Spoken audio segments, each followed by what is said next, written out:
గౌరవాన్ని కూడా ఇంకా రైట్ సుజాత గారు మాట్లాడదాం. విజయలక్ష్మి గారు, జగన్మోహన్ రెడ్డి గారు మళ్ళీ డర్టీ పాలిటిక్స్ చేస్తున్నారు. ఎప్పుడు కూడా నా చెల్లెమ్మలు అక్కలు అని సంబోధించేటువంటి జగన్మోహన్ రెడ్డి గారు ఈరోజు అమరావతి మహిళలపై అలాంటి వ్యాఖ్యలు వస్తే ఖండించకుండా దానికి సంబంధించి ఈరోజు మళ్ళీ డైవర్షన్ పాలిటిక్స్లో భాగంగా పరామర్శలని బల నిరూపణ చేయడం, అక్కడ ఈ విధ్వంసం సృష్టించడం, ఇదంతా కూడా వైసీపీకి మళ్ళీ ఒక బ్యాడ్ నేమే. మీరు ఎలా చూస్తారు? అంటే ఓటింగ్ రాలేదని ఒక విధంగా ప్రజలపై కక్ష కట్టారా జగన్మోహన్ రెడ్డి గారు? మొన్న వెన్నుపోటు దినం కావచ్చు, ఇవన్నీ కూడా అందులో భాగమేనా? నమస్కారం అన్న. ప్రజెంటర్ అందరికీ నమస్కారం. ప్రైమ్ నైన్ ప్రేక్షకులందరికీ, తర్వాత ప్యానెల్లో ఉన్నటువంటి పెద్దలకి అందరికీ నమస్కారం. డైవర్షన్ పాలిటిక్స్ అనేది ఎవరు చేస్తున్నారు? చేయాల్సిన అవసరం ఎవరికి ఉంది? మేము ప్రతిపక్ష నాయకుడిగా, ఒక ప్రతిపక్ష పార్టీగా ప్రజల గొంతుక విప్పడానికి ప్రయత్నం చేస్తున్నాం. ఈ రోజు జరిగినటువంటి దాంట్లో కూడా ఒక కార్యక్రమాన్ని ఎవరైతే దాన్ని సుసంపన్నం చేసి దాన్ని సక్సెస్ చెయ్యాలని కోరుకుంటూ ప్రయత్నం చేస్తారో వాళ్ళే రాళ్ళేసుకుంటారా, వాళ్ళే బురద తల్లుకుంటారా, వాళ్ళే ఇంకొకటి చేసుకుంటారా? ఎక్కడైనా కూడా అంటే ఓకే, మీరు చెప్పింది ఏకీభవిస్తాను ఖచ్చితంగా. కానీ కొన్ని రోజుల క్రితం గత నెల 28న వెళ్లాల్సిన జగన్మోహన్ రెడ్డి గారు ఈ రోజున వెళ్లాల్సిన అవసరం ఏంటి? ఈ వ్యాఖ్యల అనంతరం 28వ తేదీ భారీ వర్షాల కారణంగా వెళ్ళలేకపోయినారు. అది అంత మొత్తము తెలిసిన ఫ్యాక్టే. ఈ రోజు కార్యక్రమం కూడా ఈ రోజు పొద్దున్నే డెసిషన్ తీసుకొని వెళ్ళలేదు. ఒక 3-4 రోజుల ముందే షెడ్యూల్ అయింది. షెడ్యూల్ అయ్యి గవర్నమెంట్ ద్వారా పర్మిషన్ తీసుకున్నటువంటి వ్యక్తే పోతాడు. ఇప్పుడు ఈ రోజు ఏ కార్యక్రమం అయినా కూడా కంపల్సరీగా కూడా ఒక 4-5 రోజులు ముందే షెడ్యూల్ చేసుకోవాల్సిన అవసరం ఉంటుంది. ఎందుకంటే ఆయన ముఖ్యమంత్రిగా చేసినటువంటి నాయకుడు కాబట్టి.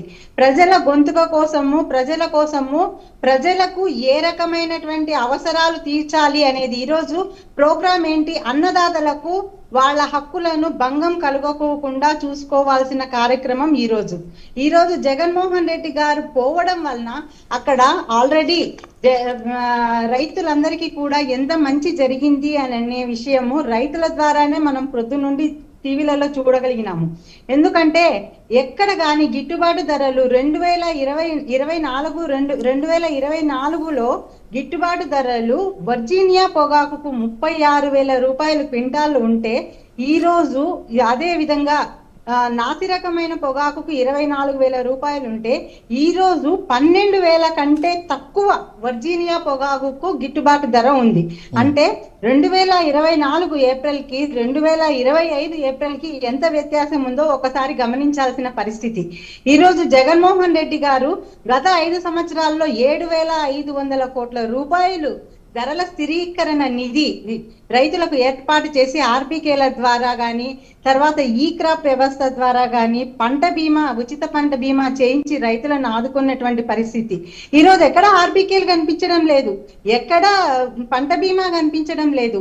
అదే విధంగా రైతు భరోసా ప్రతి 5 సంవత్సరాల్లో ప్రతి సంవత్సరము రైతులకు రైతు భరోసా ఇచ్చినటువంటి పరిస్థితిని మనం చూసినామన్నా. కానీ మోడీ గారు ఇచ్చేటువంటి 6,000 రూపాయలు మాత్రమే ఈసారి ప్రజలకు గత సంవత్సరం గాని ఈ సంవత్సరం గాని, ఈ సంవత్సరం జూన్ 6లో ముట్టింది అనుకుంటాను, ఈ సంవత్సరం గాని ముట్టింది. కానీ చంద్రబాబు నాయుడు గారు ప్రామిస్ చేసినటువంటి 20,000 రూపాయలు ఏమైంది? ఆ 20,000 రూపాయలను రైతులకు ఏ విధంగా ముట్టలేదు. అంటే ఇవన్నీ పోతే అక్కడికి పోతే ప్రజల గొంతుక ఆయన వినిపించాల్సి వస్తుంది అని చెప్పేసి డైవర్షన్ పాలిటిక్స్. అదే విధంగా వెన్నుపోటు దినం కార్యక్రమం సక్సెస్ అయింది కాబట్టి సాక్షి మీడియాలో రాళ్లు వేయించడము, ఇవన్నీ డైవర్షన్ పాలిటిక్స్. దాడులను ఎక్కడ చేసినా, ఒక స్త్రీ మీద ఏ దాడి జరిగినా అంటే అమరావతి మహిళల్ని అంత నీచంగా మాట్లాడితే వాళ్ళ కోపానికి కరెక్ట్ కాదంటారా? కోపం, ఆ ఉద్రేకం, నేను అదే చెప్పబోతున్నాను. దాడి అనేది, మహిళ మీద దాడి అనేది ఎక్కడ జరిగినా కూడా ఖండించాల్సిన విషయము. ఆ ఖండించాల్సిన విషయంలో ప్రభుత్వము దానిని అదుపు చేయవలసిన సందర్భం కూడా ఉంది. చంద్రబాబు నాయుడు గారు కోడలు మగబిడ్డను కంటానంటే అత్త వద్దంటాదా అని అంటాడు. అనిత గారు విజయమ్మని అమ్మ అంటారు, భారతమ్మని అంటారు, వాళ్ళ నాయనగారు ఎవరు అని అంటారు. ఇట్లాంటి మాటలన్నీ మాట్లాడినప్పుడు వాళ్ళంతా ఏమైనారన్నా? లోకేష్ గారు మాట్లాడిన మాటలు ఏమైనాయి? ఇవన్నిటిని కూడా మేము ఎప్పుడు ఈ రకంగా చేయలేదే. సరే అండి, ఓకే, అంతా ఓకే. ఒక రోజు తర్వాత చేయలేదే. పరామర్శకి వెళ్ళినటువంటి ఆ ప్లేస్ లో కర్రలు, రాళ్ళు, చెప్పులు ఇవన్నీ అక్కడ ఉన్న పలంగా ఆ స్థాయిలో ఎలా వచ్చాయి? నిజంగా పరామర్శకే వెళితే రాళ్ళు చెప్పులు అంటున్నారు. అసలు పరామర్శకు అసలు అంత పెద్ద ర్యాలీ జరుగుతా ఉంటే పోలీసు వాళ్ళు అంత కొద్ది మంది ఉన్నటువంటి మహిళలను అక్కడ వాళ్ళు నిరసన కార్యక్రమానికి ఏ విధంగా అలో చేసినారు? వాళ్ళు శాంతియుతంగా కదా నిరసన చేస్తుంది.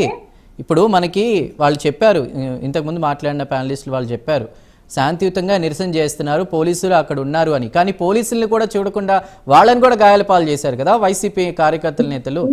నేను ఇందాక మీకు అందుకనే అన్న ఫస్ట్ నేను మీకు ఇందాక ఒకటే మాట చెప్పాను. ఒక కార్యక్రమం చేసుకునేటప్పుడు మా కార్యక్రమాన్ని భగ్నం చేసుకునేటువంటి ప్రయత్నం మేము ఎప్పుడు చెయ్యము. మేమే కాదు, ఎవరైనా ఒక సక్సెస్ఫుల్ కార్యక్రమాన్ని జరిగేటప్పుడు భగ్నం చేసే కార్యక్రమాలు ఎవ్వరూ చెయ్యరు. అసలు నిరసన ప్రొటెస్ట్ చేయడానికి సంబంధించి ఒక వర్గం ఒక కార్యక్రమం చేస్తాంది అంటే as per rule, as per constituency, ఇంకా ఎక్కడ ఈ పోలీస్ వాళ్ళు వాళ్ళకి ఏ విధంగా ఇది ఇచ్చినారు, అనుమతి ఇచ్చినారు? అదే విధంగా పోలీసులు ఇంత గొప్ప ర్యాలీలో దాదాపు 3 కిలోమీటర్ల ర్యాలీ జరిగి జనాలంతా జన సమీకరణ